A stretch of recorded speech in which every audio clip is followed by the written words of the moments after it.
ریحام خان کہتی ہیں عمران خان کو 1 2 نہیں 112 تحائف ملے، ایک گھڑی کا حساب بھاری پڑ گیا، باقی کا حساب کیسے دے گا؟ میں نے بھی کوئی رسیدیں دی ہیں اپنے پروگرام میں، وہ مریم بی بی نے مانگی، اس پہ میں کامنٹ کر سکتا ہوں، میرے بس میں نہیں۔ میں نے یہ بات پہلے بھی کر چکا ہوں کہ تعلق کا ایک بھرم ہوتا ہے، ایک ریگارڈ ہوتا ہے، ایک احترام ہوتا ہے۔ آج کسی کے ساتھ بہت اچھا تعلق رہا ہو، کل وہ کسی وجہ سے بگڑ جائے، خراب ہو جائے، تو اس کا بھی ایک بھرم ہوتا ہے۔ لیکن وہ شاید جن لوگوں کی تربیت ذرا الٹی ہوتی ہے وہ یہ کام کرتے ہیں۔ میں زندگی میں 1 2 بار خود اس پروسیس سے گزرا ہوں۔ میری کیریکٹر اسیسینیشن کی گئی تو میرے بہنوں بھائی تو ایک ہی ہے، انہوں نے کہا کہ ری ایکٹ کرو۔ میں نے کہا میں کیسے کروں؟ اتنے برس کا ساتھ تھا، ٹوٹ گیا، چھوٹ گیا۔ اب اگر وہ مجھے ملائن کرنا چاہ رہی ہے، وہ کرتی رہے، میں کیسے کروں؟ پرابلم ہے۔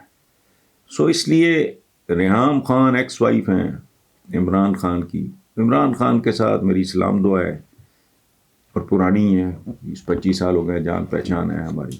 مجھے تو یہ نہیں ریکارڈ، میں کچھ معاملات میں کمزور آدمی ہوں۔ میری اپنے مرحوم دوستوں کی اولادوں کے ساتھ بھی رابطے جتنا پاسبل ہوتا ہے وہ رکھتا ہوں میں، اس طرح کے رشتوں کا۔ تو اس سے وہ کیا کہتے ہیں، اسے پتہ نہیں، موڑ دے کر چھوڑنا اچھا، چلو ایک بار پھر سے اجنبی بن جائیں ہم دونوں۔ یہ ساحر کا ہے، مجھے وہ ٹھیک مثلا نہیں کہ ایک خوبصورت موڑ دے گا تو بھول جاؤ بھائی، وائی آر یو سو اپسیسڈ۔ لیکن بہرحال آپ اس سے بھی آگے جائیں گی تو میں اس سے زیادہ کچھ نہیں کہوں گا کہ آپ اب وہ نکل آئیں، آپ اسی کے گرد چکر کاٹے جا رہے ہیں۔ اس نے تو کبھی آپ کا نام بھی نہیں لیا، اچھا نہیں ہوتا۔ رشتہ ٹوٹ بھی جائے اس کا بھی ایک ریکارڈ ہوتا ہے، اس کی بھی کچھ حدود ہوتی ہیں، باقی آپ کی مرضی۔ عبدالبصیر صاحب، آپ میرے بیٹوں کی طرح ہو، چونکہ آپ نے بتایا کہ آپ ابھی مجھے یونیورسٹی چھوڑے ہوئے 40 سال ہو گئے، تو آپ مجھ سے بہت میرے چھوٹے بھائیوں، میرے بیٹوں کی طرح ہوا۔ صحافت کا مستقبل روشن ہے۔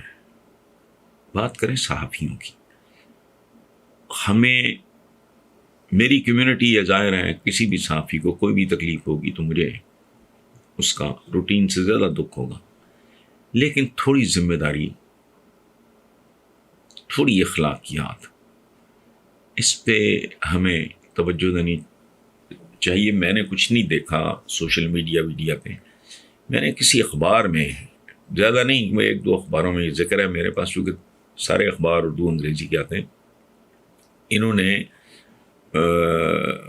ریحام خان صاحبہ کہ ان کی کتاب کے حوالے سے مراد سعید کے بارے میں انتہائی غلیظ اور شرمناک، کتاب کی آڑ، ٹھیک ہے، تو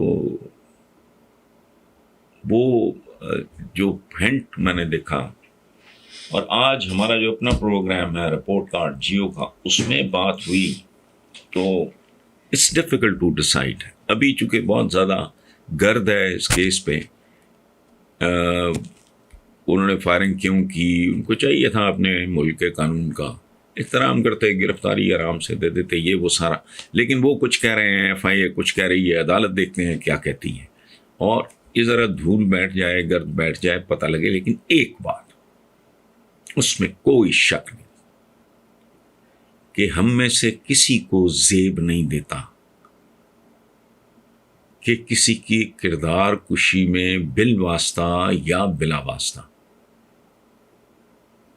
کوئی رول پلے کرے، خاص طور پہ۔ لیکن کیا کریں، ہمارے تو پارلیمنٹیرینز جو ہیں وہ ایسے ماشاءاللہ چیزیں نئی نسل کے لیے انٹروڈیوس کرا رہے ہیں۔ سو میں اس تفصیلیں نہیں جانتا، لیکن اتنی بات ضرور ہے کہ مراد سعید صاحب کے بارے میں جو میں نے پروگرام کے دوران آف دا ریکارڈ ظاہر ہے وہ ٹیلی کاسٹ نہیں ہوگا، بریکس میں بات ہوتی.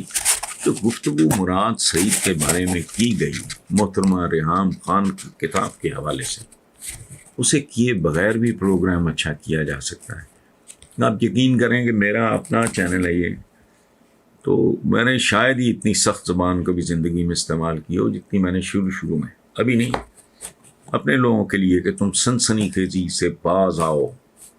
کسی کی کیریکٹر اسیسینیشن، ہمیں قطعاً کامیابی ہر بندے کو چاہیے، لیکن وہ آدمی گھٹیا ترین ہوتا ہے جو کامیابی ہر قیمت پہ، کامیابی کی بھی ایک قیمت ہے. اب ماشاءاللہ وہ ہم نے پوری قوت سے دبایا کہ کوئی اسکینڈلائزیشن، اب بھی غلطی بھول چوک ہو جاتی ہوگی چونکہ ہمارا کلچر ہے، لیکن ہم نے پوری کوشش کی ہے کہ باوقار طریقے سے کوئی سنسنی خیزی، کوئی کانا دجال، پتہ نہیں کہ دجال آ رہا ہے تو فلانا ہو رہا ہے تو قیامت کتنی قریب ہے، اور دولت مند بننے کی طریقے، اس طرح کے حربے نے سختی سے منع کیا. اور وہ الحمدللہ ہم بالکل 5 لاکھ ماشاءاللہ ہمارے سبسکرائبرز ہیں. اور مجھے لوگ کہتے ہیں کہ آپ نے کبھی سبسکرائبر بننے کے لیے آپ نے کبھی نہیں کہا، تو میں کہتا ہوں کہ نہیں، مناسب نہیں ہے. یہ فیصلہ ہمارے ویور نے کرنا ہے. میں نہیں امبیرس کرنا چاہتا. کوئی اگر نہ کرنا چاہے میں کروں تو اس کو ایک ہلکا سا ملال ضرور ہوگا، تو اس کی نوبت نہیں آنی چاہیے. آپ پرفارم کرو، باوقار طریقے سے کرو، اور اچھے سے اچھا، پازیٹیو سے پازیٹیو ہے اس کا کرنے کی کوشش کرنی چاہیے آدمی کو. اب بھائی اب اس زمانے میں باعزت جو middle class, upper middle class کے گھرانے بڑی تیزی سے ایک ایسی سچویشن کی طرف، because of the global conditions, پہنچ گئے ہیں کہ جب تک میاں بیوی دونوں نہیں کما رہے گھر نہیں چل رہا ہے. اور آنے والے دنوں میں یہ انتہا پہ پہنچ جائے گا. لیکن یہاں بے شرم، بے حیا اور احمق اپنی اپنی ڈیفینیشنز لے کے بیٹھے ہیں. ان کو کک سمجھ نہیں ہے کہ مستقبل میں ان کا حال اس سے بھی برا ہوگا. اچھا، world bank, world economic forum اور اکنامک انٹیلیجنس یونٹ وغیرہ بنگلہ دیش کی ترقی کو ونڈرفل پزل کہہ رہے ہیں. ونڈرفل پزل ہو، جو کہتے ہیں میں پزل ہو گیا، جو چیز سمجھ نہیں آتی. بچے کرتے ہیں پزل مزل، مجھے اس کا لمبا چڑھا نہیں پتا. Wonderful puzzle. اچھا، اور یہ وہی ماتڑ، بھوکا، ننگا، کالا، پیلا، ناٹا، چھوٹا بنگلہ دیش ہے جس کے بارے میں اس وقت کے سیاسی جینیس ایک امریکن ہینری کسنجر نے، جب بنگلہ دیش آزاد ہوا، اس کو باٹم لیس باسکٹ قرار دیا تھا. یعنی ایسی ٹوکری جس کا پیندہ ہی نہیں ہے، نیچے سے گلی ہوئی ہے. آج یہی بے پیندے کی باسکٹ پھلوں اور پھولوں سے بھری ہوئی ہے، اور ہم کشکول اٹھائے IMF کے پھیرے لگا رہے ہیں. دنیا بنگلہ دیش کی حیران کن ترقی پہ کتابیں لکھ رہی ہے.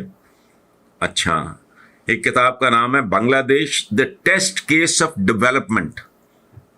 اچھا، خلاصہ اس کا یہ ہے کہ اگر بنگلہ دیش ترقی کر سکتا ہے تو یہ جان لینا چاہیے کہ کوئی بھی ملک بہتری کی طرف جا سکتا ہے. لیکن اس کے لیے سب سے پہلی چیز جو ہے وہ انصاف.